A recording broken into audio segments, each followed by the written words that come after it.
പഠിപ്പിച്ചിട്ടുണ്ട്, ഇവനെ പഠിപ്പിച്ചിട്ടുണ്ട്, അനീതിനെ പഠിപ്പിച്ചിട്ടുണ്ട്. അപ്പൊ ഇവൻ പഠിക്കുമ്പോ നമ്മളെല്ലാം ഒരുമിച്ചാ. നമ്മള് ഫുൾ ഗ്യാങ് ഉണ്ട്, 10-12 എണ്ണം കൂടി ചേക്കാപ്പൊക്കെ ആയിരുന്നു വീട്ടില്. അപ്പൊ ഇവൻ വീട്ടിൽ നിന്ന് ഇറങ്ങിയിട്ട് ഇവൻ പോക്ക് പോയി. ഇപ്പം ഓന്റെ വീട്ടിലെത്തിയില്ല. അപ്പൊ രാത്രി ഡെന്നിസ് അന്വേഷിച്ചു വരുന്നു. ബാക്കി നീ പറ. ബാക്കി ആർക്കും എവിടെ പോയിട്ട് അപ്പൊ ഞാൻ പോലീസ് സ്റ്റേഷൻ്റെ പോലീസ് എന്തിനാ പിടിച്ചറിയാം? സൈക്കിളിന് ഹെഡ്ലൈറ്റ് ഇല്ലാണ്ട്. അതല്ല, ഹെഡ്ലൈറ്റ് ഇല്ലാണ്ട് ഇങ്ങനെ ഇങ്ങനെ അല്ല, ഹെഡ്ലൈറ്റ് ഇല്ലാണ്ടല്ല. അപ്പൊ ഞങ്ങള് ഹെഡ്ലൈറ്റ് ഇല്ലാതെ ഞങ്ങൾ എന്താ പോലീസ് സ്റ്റേഷന് മുകളിൽ ചെയ്യാം, അല്ലെങ്കിൽ തള്ളിക്കൊണ്ടു. ഇപ്പൊ സൈക്കിളിന്റെ pedal police night duty, day time കഴിഞ്ഞ് നൈറ്റ് ഡ്യൂട്ടി കയറുമല്ലോ. ഈ പോലീസുകാർ മഫ്റ്റിയിൽ ഇട്ടിട്ട് ബസ്സിന് കാത്തിക്കാം. ബസ് അവിടെ കൈ കാണിച്ചാൽ അവിടെ നിൽക്കുമല്ലോ പോലീസ് സ്റ്റേഷൻ മുമ്പില്. എന്റെ പെഡല് മൂപ്പരെ കാലിലിട്ടു.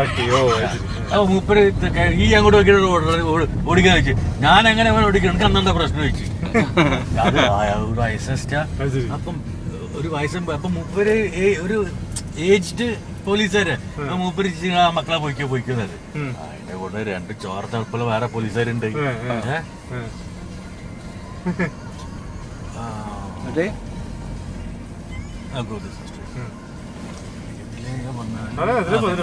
അപ്പൊ മൂപ്പര് ഒരു എന്താണ്ട് വലിയ തൊള്ള വിളിക്കുന്നത്, ഞാൻ തൊള്ള വിളിക്കാൻ നിൽക്കുന്നുണ്ട്, നിങ്ങൾ തല്ലറിങ്ങും, അങ്ങനെ ഇങ്ങനെയൊക്കെ പറഞ്ഞു തുറക്കുന്നു. മോനെ ഒരു പിടുത്തം തൊണ്ട കിട്ടേം നേരെ സ്റ്റേഷനിൽ കൊണ്ടിട്ട് മതില് കൂട്ടി പിടിച്ചിട്ട് ഒറ്റ പൊന്തിക്കുന്നു.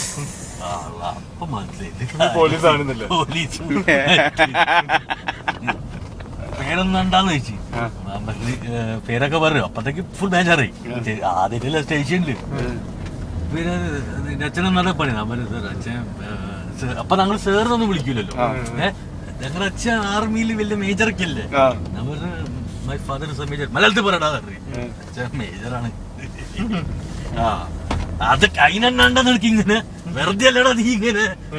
ഇവിടൊക്കെ മേജർ മൈനറാണ്ടാ ഫുള്ളി. ഇനോ പോലീസ് സ്റ്റേഷനിൽ കയറിയാല് പഴയ പോലീസും ആണല്ലോ. എങ്ങനെ ഞങ്ങളെ ഇതാക്കി തരും അതേപോലെ ആക്കി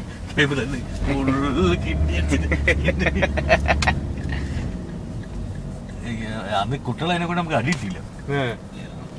അത് കഴിഞ്ഞിട്ട് 2 പ്രാവശ്യം സ്റ്റേഷനില്